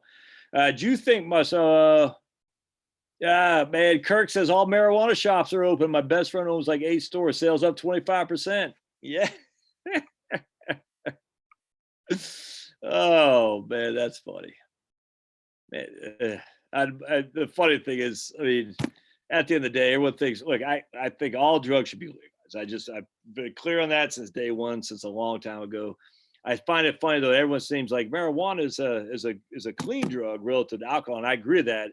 But do you not know that marijuana can be they can lace stuff with marijuana? When I was growing up in DC, we had something called Love Boat, which was marijuana laced with PCP. Now I don't know how that passed some government. I don't know, but marijuana in of itself can be additives to marijuana to make it very brutal, if that makes sense. The idea is what the hippies used to smoke in the 1960s. Nah, things have changed a lot since then. So while I want things legal, I don't want people doing that crap, because we don't know what you're buying from where it comes. Or actually, we don't even worse. We don't know what your reaction is going to be. I never tell you the time I took Zoloft, my friends. Man, let me see how many people. All right, good. Well, I take Lexapro. Lexapro just takes a 5% of the was it anxiety? I don't know if it's anxiety, the worry, I guess, off 5%. So I take one Lexapro a day. I got no qualm in it. I don't know if it's called anti-anxiety medicine. I don't even know what it's called. But before I took Lexapro, I had taken this is when I lived in New Jersey. I took Zoloft. I think I took, the doc said, try Zoloft. You want to take one for a couple days, then you want to take 2. So I said, screw that. I'll just take 1.5. So I'll split the difference and take 1.5. Long story short, that was the first and only time I've ever had a panic attack. I will never, ever forget I took that. And I was laying about 3 a.m. I was laying on the bathroom floor. I can't even explain the feel. It was a weird, it wasn't like suicidal. I can't even explain. I don't even know how I would even explain. I just remember it was like, it was the, not even the most horrific. It was the worst feeling I've ever had, because it wasn't like I can't even explain it. It was just it sucked. It was like have I ruined? Is this gonna be me forever? Like I just could not sit still. I could not. But I was laying on the floor and just like a panic. I don't even know how else to describe it. And if someone said, "What were you panicked about?" I don't even know. Anyway, in about 3 hours, it finally went away. And I remember went back to the doctor and said, "Yeah, some people just react differently." I said, "Oh, that's it." Yeah, that's kind of creepy. Hey, I'll never forget that. And it's, so people say marijuana is, the hippies, they attribute like marijuana to the hippies and stuff. And, people are wired differently, man. They react differently. That's just a fact. And so you just got to be careful if you're going down that road, because you never know what the end's going to be. And for me, thank God, I thank to the good Lord, I never got on anything, because I know my addictive personality. I would have been on, man, I would be dead if I ever got on heroin. Well, maybe not heroin. Yeah, maybe heroin, because heroin, what it does, it just makes you real calm and laid back. You're like, oh, you know what I'm saying? And I'm hyper enough as it is. So cocaine would kill me. Heroin would probably get very, very addicted very easily. And I'd probably be dead, because I know I'd be a junkie for sure. Because I know my chemical reaction would be, oh, this stuff's great. And I don't want that. Just kind of creeps me out even thinking about it. And I just feel bad for people, man. I do. I feel bad for people get hooked on that crap. And it's just like people are wired differently. All right. Yeah, Scots Irish, the original rebels. Imagine the people who settled Appalachia. You think they'd be told what to do? I mean, these people live in West Virginia, Shenandoah Valley, North Georgia. I just, oh man, just they're not. Could not be prouder to be from that group of people, for sure. I say, screw you, England, screw you, friggin' all you people out there in Scotland and Ireland telling us what to do. We're out of here. We're taking off. And actually, it's kind of funny, because I listened to Dave Cullen's channel, who's Irish. And I wonder, I said, because Irish has got very liberal, Ireland, and Scotland is freaking socialist. And I was talking to my wife about this, and one of my kids. I said, it's weird. I wonder if the best moved from Ireland and Scotland and came to the US, the rebels, and left the status there. I just wonder that. It's something to think about, because, when people flee a country, the people got the guts, the enterprising entrepreneurs are the ones that leave, the risk takers. The ones staying behind are the ones saying, protect me, I need to be protected. And I just wonder if we took their best, from Scotland, Ireland, and left the status behind. And same thing with Cuba. The same thing with China. Same thing with a lot of these countries. The Vietnam, we take their best, which is what makes America freaking kick butt and take names. Take that, Canada, and we leave the rest behind. And as long as we take people to our country who want to be here, not going to leech off the system, freaking open up the damn borders without question. But you should not come here and leech off the system. It's nuts. I never understood too. America's so racist. So we want to open up to the people who would be victims of that racism. That never made sense to me. That's what the libs. We got to open up the borders. America is so racist. America's evil. We got to open up the borders to let people come here. But we're racist. Why would you want them to come here? Wouldn't you want them to stay away? We're, again, making sense. Never. Not a strong suit from the left. But the issue that comes to my mind is, dude, I'd love to have all these people come here and work and bust their butts, make money, freaking create products. I love it. I just don't want anyone coming here and living off the land. I'm living off the welfare system. We got enough of our own people doing that. Anyway, Oregon doesn't charge a sales tax. Maybe being shut down doesn't hurt the state government. Right on, man. Right on. Starling, easy bake oven for the yeast. How do you make easy bake oven for the yeast, Starling? That's interesting. Are the My Social Security sheets correct out on the website, on the Social Security site? My Social Security seats. I don't know. I would think. I'm not sure with the My Social Security seats. Moon, I guess Moon's talking, or Roberto. Oh, thanks, darling. One thing I learned from this lockdown is I'm able to pay my bills via my dividends and bond income from my taxable account. That's freaking, man, that's awesome. Right on. That's awesome, Roberto. Love it. So even though he's got no income coming in from employment, he's able to pay his bills from his investments. That's fire right there, if I ever heard it. Thanks for $2, darling. You're a good man. I don't care what they say about you in Hawaii. Rob cuts his own hair. Where's the puppy? My wife's got him upstairs. Looks like Roberto De Niro in Taxi Driver. That Rob cuts his, well, Rob lives in Massachusetts. You can't expect him to have a stylish haircut like this, can you? You know who cuts my hair? My beautiful. It's gonna get hot. Here was 84 degrees. Say need the haircut badly. Right on, man. Hair today, gone tomorrow.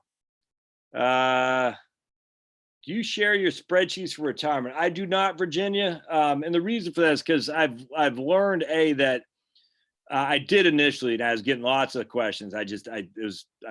Frank was getting on my nerves. I was like, ugh. Part two, now I would just keep one main spreadsheet with all these different tabs on there. And the reason for that is because I was going back and forth. I couldn't find all my spreadsheets. I was like, so finally I just said, I'm going to keep this one up there. I got 8,000 different tabs in there. So I do not share my spreadsheets. That's why. Tennessee, they reopened, but if he wants a haircut, he's got to wear a mask. That's where you take the 1/4 inch. Zoops. I'd have a 1/4 inch, but my wife doesn't want me to. All right, let's see. So Steve's been planning on selling his house in 2021 for several years, and now the housing market prices are going to drop drastically. Yeah, I think that's right, Steve, and that sucks. I'm hearing some people, they don't think that's going to happen. I disagree. We'll see. I don't know how housing prices won't fall if 30 million people are out of work. It doesn't make sense.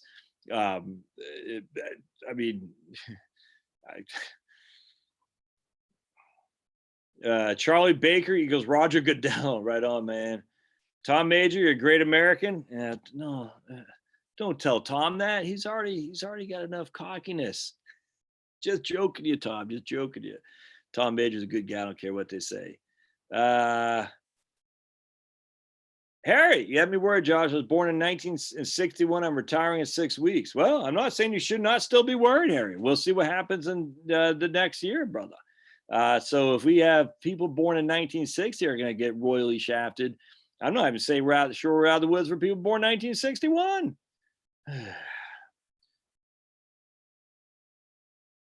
Yeah, there's going to be a public option for sure.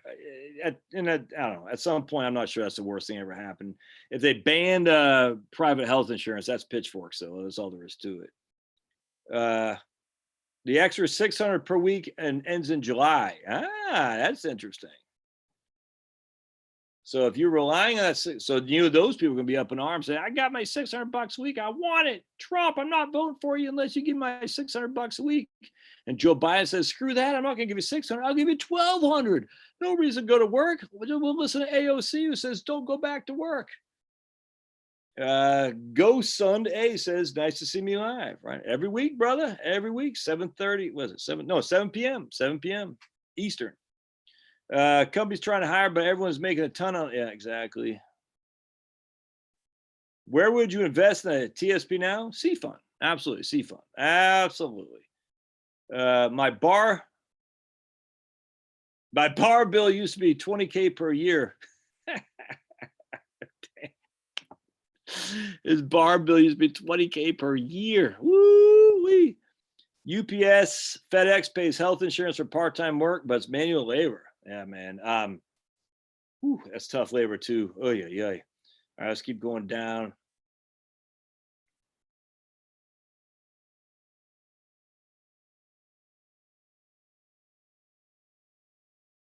Easy bake oven for the yeast. I don't get. Can you make yeast with easy bake oven? Tennessee has big state income, state sales tax in Tennessee. Exactly.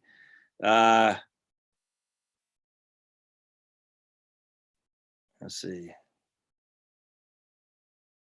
Paychecks. My paychecks doesn't have state withholding. Oh yeah, right, because Tennessee doesn't have state income tax. Do you think saving up 100,000 in stocks is enough, and then I can just save up cash and spend my money on frivolous things until I die? Is that a feasible plan? I don't want to be a millionaire. Do I think saving 100,000 in stocks is enough, and then I can just save up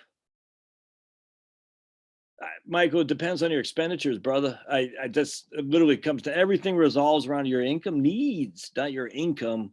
I mean, your income is secondary. Your income needs are first. How much does it cost for Michael Gibson to live? And that's what my course, by the way, focuses a lot on. Let me just, I guess this makes a sales pitch for my course. I didn't really mean it to be, but I guess here we are. So on my course, we talk about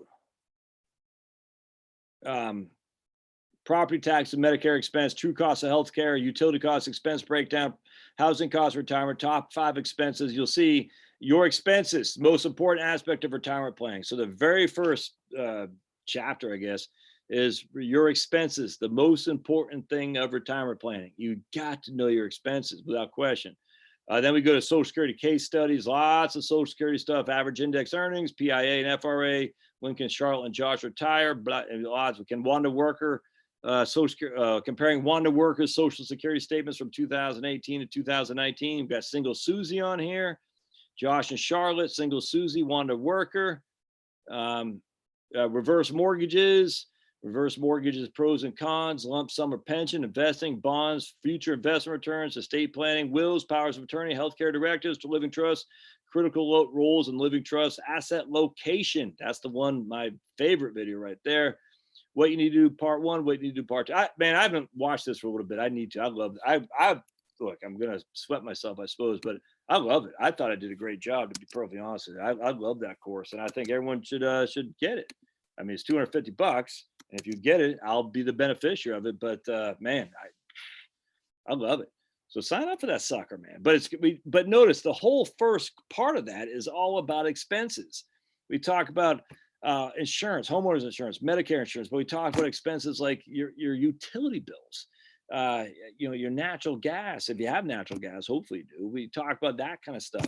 It's more than just I need 50,000 a year. Well, why? Why do we need 50,000 a year?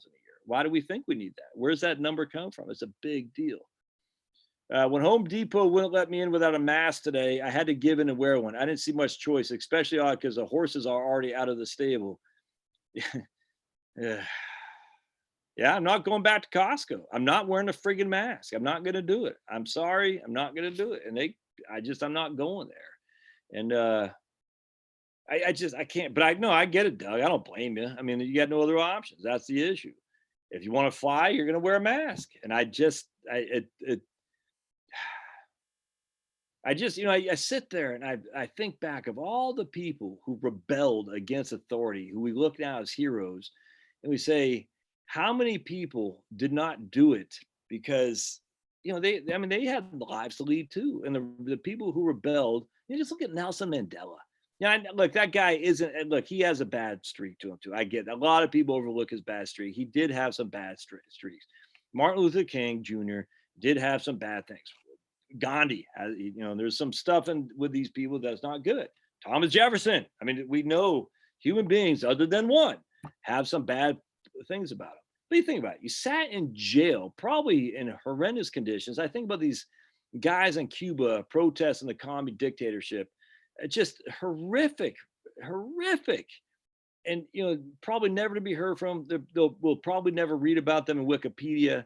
And then their wives are walking, the ladies in white walking down the street, dressed in white, being abused and beaten by the commissars and their little red brigades of Castros. I'm just sitting there thinking that, and here I am. Well, I want to fly, so I guess I'll wear a mask. And I'm not begrudging anyone who does that, because I'm sitting there thinking to myself, I don't think I got the courage to be like these people, man. I just don't. I think I just at some point capitulate, say, I don't want to fight this. And I was watching my man Dave Cullen. He says, look, it's only a matter of time for the mandate vaccines. And if you don't get your vaccine, you won't be able to do all the things you want to do. That's just a fact. You can go without it, but you won't go to jail, but you won't be able to go to a grocery store. You won't be able to go to a football game.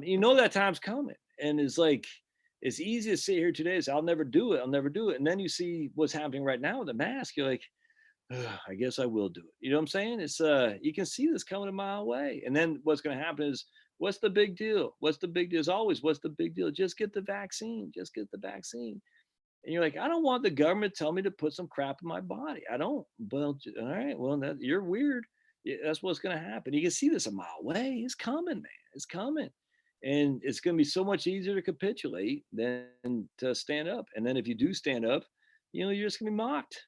And people don't like to be mocked. I don't like to be mocked. And people want to live a normal life. And a normal life is what you're accustomed to. And we're accustomed to be able to go to Home Depot without a mask. If that's what it takes so I can go to Home Depot, I'm going to do it. I mean, look, man, it's coming, and we're all capitulate ultimately because, we have, we just want to get by.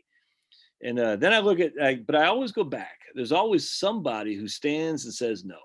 And Wayne LaPierre for the NRA in 1998, he stood up against the Clinton machine and said, Bill Clinton is comfortable with seeing a certain level of violence in order to pass gun control. And everybody and their mom was freaking, from Republicans, John McCain, were yelling at Wayne LaPierre, how dare you, Wayne LaPierre, how dare you? But he stood firm. He stood firm. And now we have open carry all over the place. The Second Amendment has been solidified by the Supreme Court by one vote, mind you, one vote, easily taking that. I mean, that's how sacred that is. That we only have one vote before we no longer have a Second Amendment. I mean, let's be honest here. But right now we got no First Amendment either, do we? So anyway, at the end of the day, you're sitting there thinking, it took one guy to say the emperor has no clothes, and somehow that got enough people to back him, where the NRA grew powerful. And the politicians, generally speaking, don't want to mess with them. They don't. Us, because I'm a lifetime member, because we have a loud group of people very focused on protecting the sacrament of the sacrosanct right of being able to own a firearm.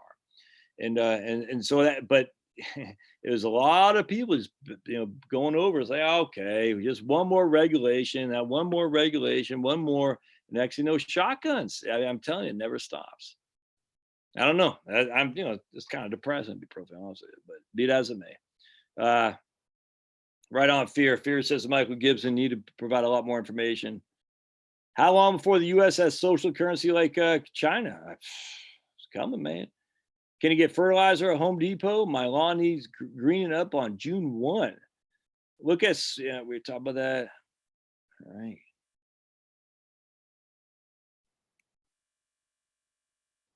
Thank you for this channel. It's educated me a lot. You got it. Why? Why, Lee? People do not like civil disobedience. If Martin Luther King existed, he would be looked at as Uncle Tom, sad state of affairs. George Washington had bad streaks. Yes, he did. Yeah, 100%. He did, man. Felt so good after, let's see. Public option raising tax on the rich. Come over to the Speedy Gonzalez, Slowpoke Rodriguez, Craig Bryson. Yes, you got it, man. Craig Bryson wins the internet. Slowpoke Rodriguez. Yes, the slowest mouse in Mexico.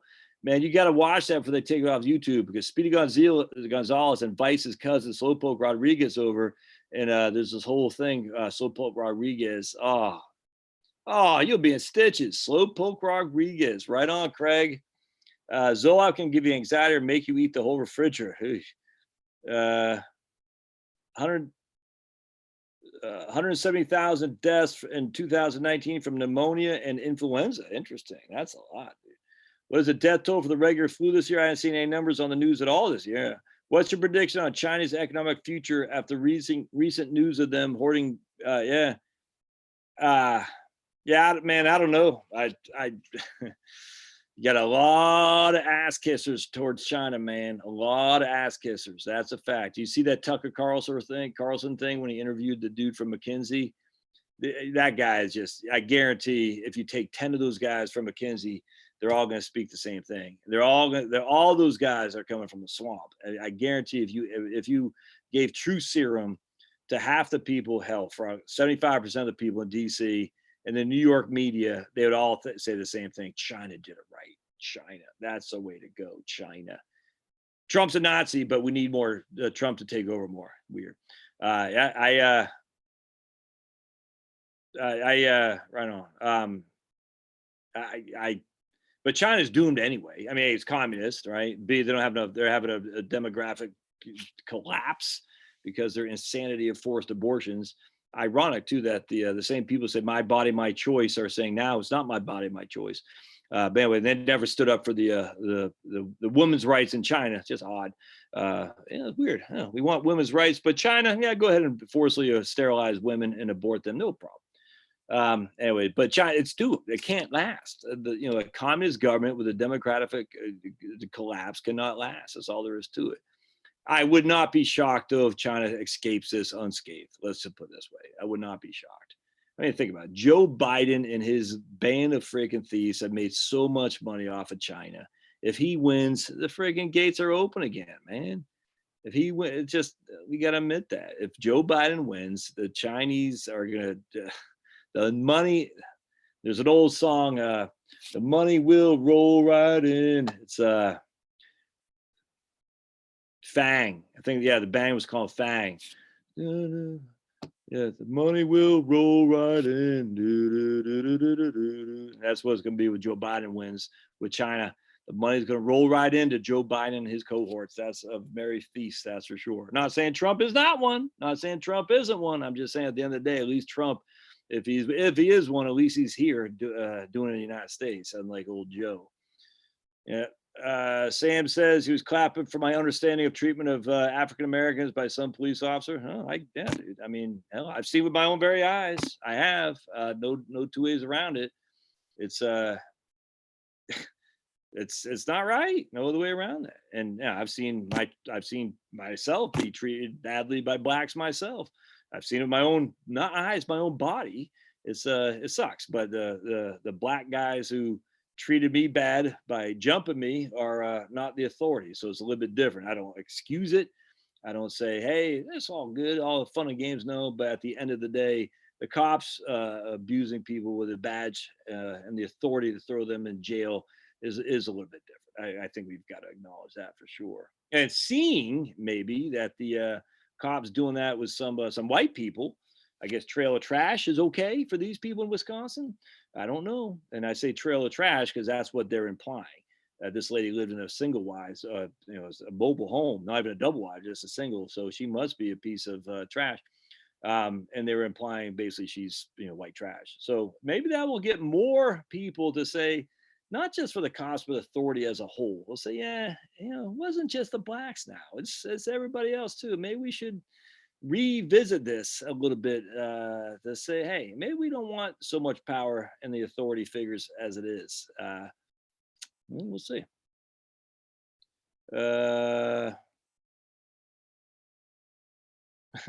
My man Moon went for a walk in Milltown, Rhode Island yesterday. Heavy cannabis odor wafting all up and down the streets. Rhode Islanders starting to partay in spite of the pandemic. Right on, man. Right on. Let's see. Carl, CDC changed reporting period from the flu from September to December to January. Yeah, not shocked, man. DUIs. Yeah, I think, Trevor, DUI deaths got to be down, man. I think they've got to be down. I would think all accidents got to be down, which is, again, a good thing. I mean, this is why my whole argument is if you want to save people, close down it all. Not as many car crashes, certainly not as many DUIs, car crashes, people driving to work. I mean, there's something to be said about forced quarantines. If people are going to stay alive a lot longer. Toilet paper shortage. Yikes. Will Trump be reelected? I don't know, Tyler. We shall see. All right. Good. Looks like small cap stocks are down almost 30% year to date. I'm buying tomorrow. I think it's a pretty good one, man. All right, so let's see what else we got here. Then I got to go up there with my beautiful and watch Belgravia. Pretty good show on Epics, done by the people like Downton Abbey. I think it's called Belgravia. Always got to have a villain. I'm reading a book right now on minor league baseball, and I'm halfway inclined to close it because there's no villain. He's just reporting the statistics of every game he went to, the Jacksonville Jumbo Shrimp. And I said, that's okay, but you got to be a villain. Every story needs a villain. Interesting theory about immigration DNA. Consider how had German Americans not departed.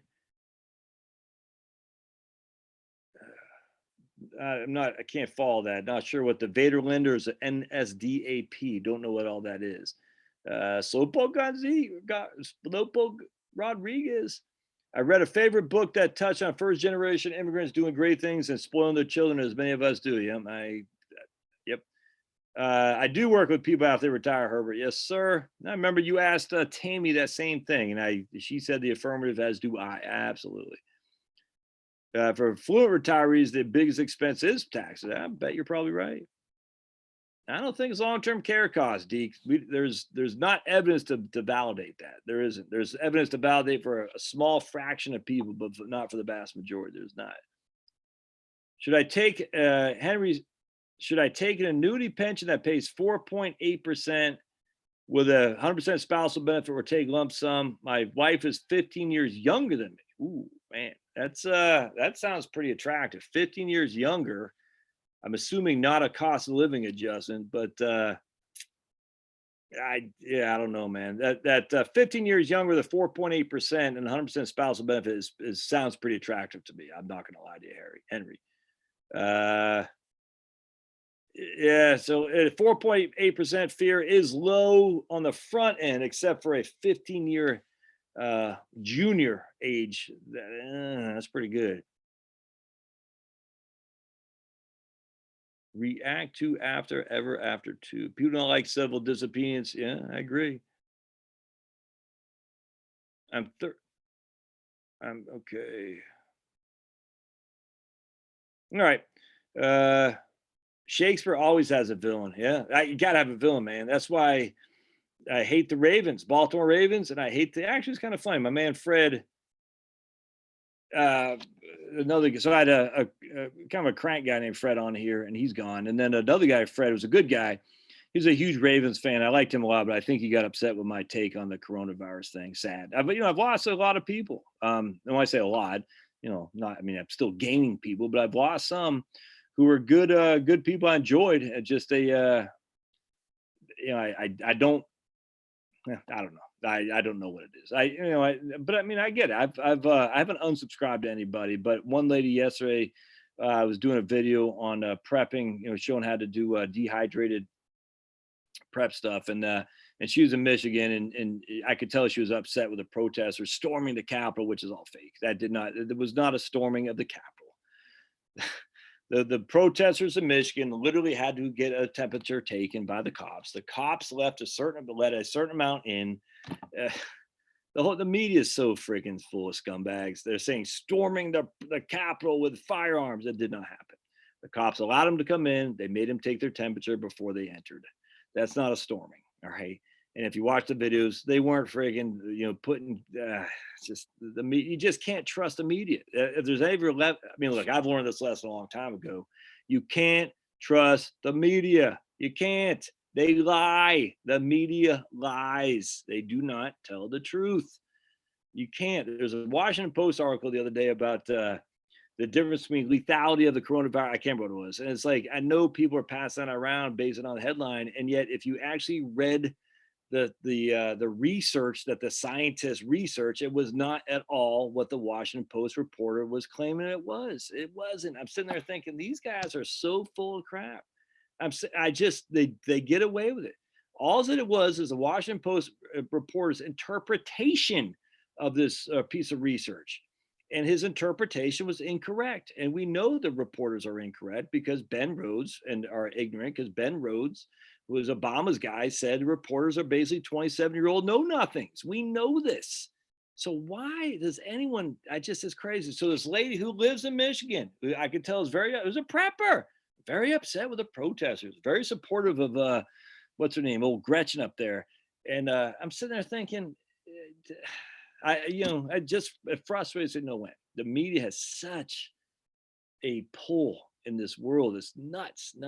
And yet, even after all this kind of media, now we got YouTube banning people who don't agree with the World Health Organization. It's freaking scary, dudes. The World Health Organization changes every day. So I don't agree with them now, but that means I agree with them tomorrow when they change their tone. So when am I going to get banned? It's crazy. Sam says American business selling out America to China. That's where Sam and I agree. Sam thinks Biden is the solution to that. I think Trump is. That's the issue. I'm telling you, man. I think in 2024, I don't know who it's going to be, but there's going to be some. I don't know. I doubt it, frankly. But there is I think, a growing understanding of the bill of goods, the raw bill of goods we've been sold by the false dichotomy of the left and the right. And when I say the left and the right, I mean the the mainstream left of the Democratic Party and the mainstream right of the Republican Party, the George W. Bushes and the freaking Bill Clintons of those kind. And you can throw Obama in there if you want, but more the George W. Bushes, the Paul Ryans, the Nancy Pelosi, the Joe Bidens. Those kind of people have sold us a false bill of goods. And at some point, I think there's, I don't know about the left. When I say the left, I'm talking the Democrats in this case. I think more on the right have come to realize how bad, how much we've been lied to by our own people. I think the left is still gullible enough to fall for the Democratic Party line because they follow the media. I think those of us on the right, we know not to trust the media. And so we look for alternative sources, and we're realizing that George W. Bush, not a good president. And I think those on the left, though, still say, they just listen to what the media tells them to. I really believe they don't have the same curiosity level as those of us on the right. Not everybody. My man Sam's a good example of that. He recognizes American businesses are selling our souls for rock and roll to China, but I don't think a lot of Democrats do. I think they literally read the New York Times, and that's their Bible. Sad. Or at least those of us on my side say, we were wrong. And it took a long time, but now we're coming to the conclusion that what we were told was wrong. The hyper liberal, neoliberal trade economic policies, they didn't do much. I mean, yes, we've been able to live cheaply for many a year, but we sacrificed a lot, and the sacrifice is going to hurt for a long time to come. And at some point, the bills got to get paid. And when are you going to pay those bills? You're going to pay them with, I don't know. That's the scary thing. How are the bills going to be paid? No, all right. So we'll get out of here. Thanks y'all for being here. There's, good. Here you go. So Taiwan. So, I mean, if we start, talking about Taiwan, is YouTube going to ban us? Because Taiwan does not have the WHO banned Taiwan because of China. So, I mean, is Susan Wiki gonna say, the WHO, Taiwan doesn't exist? You see what I'm saying? It's freaking crazy, man. That's crazy. Taiwan is a real live country, Susie, a real live country with real live people, people of color. How can you're gonna freaking take what do they call, the agency of these people of color in Taiwan? All right. Wednesday, those of you who are, yes, Dan, we got to get Coney behind bars. I'd love to see Coney behind bars. That'd make John Brennan mostly. I cannot stand that guy. If I could see John Brennan behind bars. All right, so for subscribers on my Subscribe Star thing, we will be having our special live stream on Wednesday, all right, for subscribers. And to be a subscriber, you go to subscribestar.com, subscribestar.com/Josh Scanlon. It's $10 a month. We do live streams solely for Subscribe Star members, patrons, if you will, twice a month. It's fun. I like doing that quite a bit. We actually have where they can call. It's not really call in, but we do an audio if you want to jump on that. Subscribestar.com/Josh Scanlon. And if you are on this and you're a Subscribe Star member, you will get, I think I already sent the link, but I'll send it out again too. All right. See you guys later. Thanks again for being here. God bless. Thank you now.